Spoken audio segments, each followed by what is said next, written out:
वो स्वयं जा सकता है तहसील में तो पहुँचे, नहीं पहुँच सकता है तो जो तहसील में जा करके प्रार्थना पत्र देने वाले हैं, उसको ज्ञापन नहीं कहेंगे, प्रार्थना पत्र, जन जन की तरफ से प्रार्थना पत्र है, तो वो उसमें जो सिग्नेचर के साथ में संलग्न होंगे पत्रक, तो उसमें साइन करें, अपना मोबाइल नंबर लिखे, नाम लिखे, और उसमें बात यह है कि मैं चाहता हूँ कि गौ माता की हत्या रुके, गौ माता सड़कों पे ना रहे, गौ माता के लिए गौ अभ्यारण्य बने, जितनी गौचर भूमि है जो सरकार ने भी कब्जा कर रखी है, किसी और ने भी कब्जा कर रखी है, वो छुड़वाई जाए, उसको गौ अभ्यारण्य बनाया जाए, और गौ माता को एक सम्मानित पद दिया जाए। वो राष्ट्र माता का हो सकता है, राष्ट्र देव, राष्ट्र आराध्या, राष्ट्र आधार, ये सब उसमें लिखा हुआ है, जैसे आप पढ़ोगे तो आपको पता चलेगा।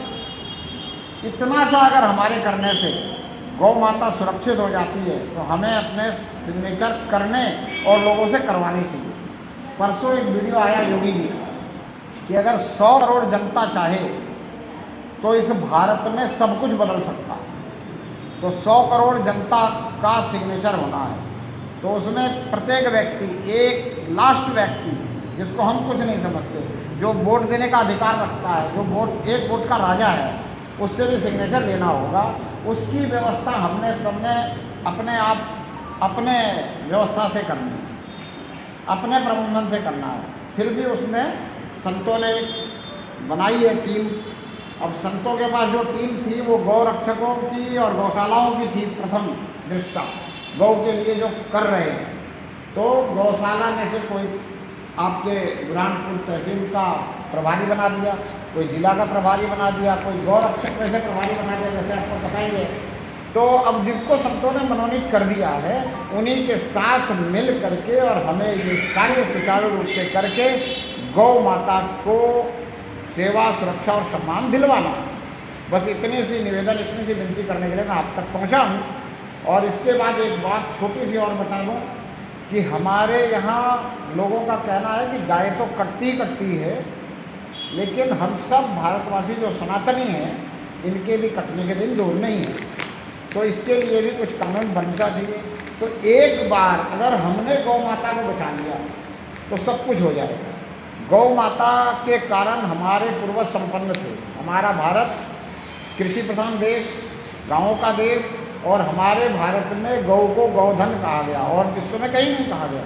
हालांकि वो भी कृषि करते होंगे तो किसी न किसी प्रकार से किसी न किसी पशु का तो प्रयोग करते होंगे पहले, पर हमारे यहाँ इसे गौधन कहा गया। तो इस गौधन के कारण हमारे पूर्वज इतने संपन्न थे कि इस देश को, भारत को सोने की चिड़िया कह दी गई।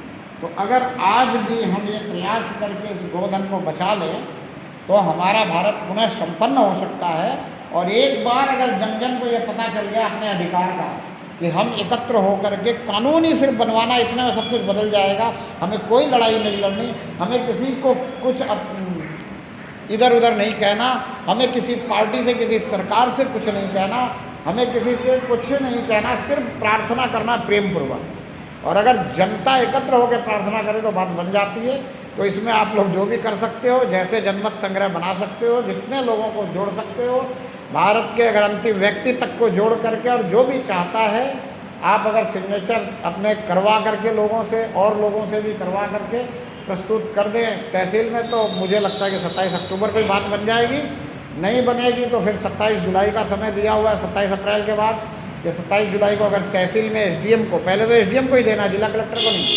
अगर यहाँ हमारी जनसंख्या कम रही, हमारे सिग्नेचर में कम लोग रहे, तो फिर हमें मेहनत करके वो भी, पुराने भी और नए भी, वो सब पहुँचाने होंगे जिला कलेक्टर तक कि देखो भाई, हम पहले 40 करोड़ थे, अब हम 60 करोड़ हो गए हैं। अब 20 करोड़ लोग और चाहते हैं कि गौ हत्या बंद हो। अगर वहाँ 60 करोड़ में भी नहीं बात बनी, समझो 80 करोड़ हो गए, नहीं बात बनी, तो और भी चाहिएंगे, क्योंकि 100 करोड़ के बिना नहीं होना है। 2/3 जनमत के बिना कोई बात बनने वाली नहीं है। इसलिए और आगे समय रखा है कि 27 जुलाई के बाद 27 अक्टूबर वो फिर हम मुख्यमंत्री के पास जाएंगे कि देखो कि तहसील में हमने दिया, इतने करोड़ हुए थे पूरे भारत के, अब हमने पूरे ज़िले में दिया, इतने करोड़ हुए, अब हम सारे मिल करके राज्य में आपके पास आए और अब हमारी संख्या और बढ़ गई है। तो वो हमें करना है अपने प्रबंधन से, अपनी व्यवस्था से, और करने के बाद में फिर भी अगर नहीं हुआ तो दिल्ली पहुंचना है।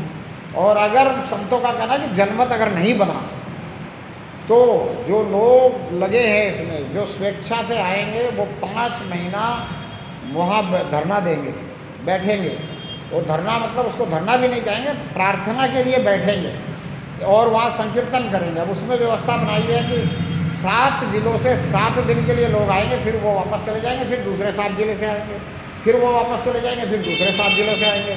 अगर इसके बाद भी गौ हत्या नहीं रुकी तो संतों ने एक प्रस्तावना रखी है कि फिर हम संत 5-5 करके अनशन पर बैठेंगे और उसमें से जो भी एक संत अगर शरीर पूरा कर गया, अनशन का मतलब है बिना जल बिना अन्न, तो शरीर पूरा कर गया तो फिर उसकी गिनती 5 पूरी रखेंगे और ये कार्य करवाएंगे। पर लोग संतों का ये मानना है कि इतनी बात बताने के बाद में जनमत संग्रह होना कोई बड़ा काम नहीं है। प्रत्येक भारत का भारतीय सनातनी ये चाहेगा कि गौ माता जो है उसकी हत्या ना हो, उसके लिए बड़ा कानून बने। तो इसके लिए हमें प्रयास करना, बस इतना सा निवेदन, इतनी सी विनती आप सभी के अंदर तक पहुंच जाए मेरी, तो मैं आपके अंदर विराजमान परमात्मा को प्रार्थना करते हुए और प्रणाम करते हुए आप सभी से अपनी वाणी को विराम देने की एक इच्छा रखता हूँ। और आप लोगों को कुछ पूछना हो, कुछ जानना हो तो आप पूछ सकते हैं। बाकी हम कल मिले थे और हमारी अच्छी वार्तालाप हुई, है ना। अब एक काम करेंगे, जो हमारे पत्रक हैं इनको लेकर के खड़े होकर फोटो खिंचवा लेंगे। जो लोग गए गुरु एक मिनट अध्यक्ष महोदय क्या करें? आपका जो पुण्य काम है, इसका बीड़ा आपने उठाया। नहीं, हमने नहीं उठाया।